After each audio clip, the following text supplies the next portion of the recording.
Why does your scanner show the P07A2 engine code? What does it mean?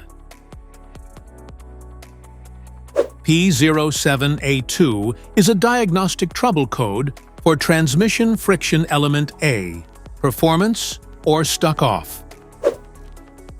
The P07A2 engine code will indicate your vehicle's powertrain control module or transmission control module has commanded a specific internal clutch or band to engage, but it is failing to grip, released, or inactive. Under this circumstance, stop driving and repair your vehicle immediately. So, what causes this imbalance? Here are the most common culprits. This error can be caused by these possible faults in your vehicle: low transmission fluid level, contaminated or degraded fluid, faulty shift or pressure solenoid, clogged valve body, mechanical failure, worn clutch pack.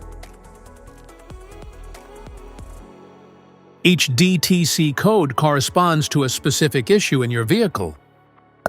This error code occurs in any OBD2-equipped vehicles, especially in those manufactured since 1996, and it is commonly found in vehicles like Ford, Dodge, Toyota, and Chevrolet. If you want to fix this error code, let us know in the comments section. We will definitely make the video on your demand. If you like this video, don't forget to subscribe to our channel. Thanks for watching.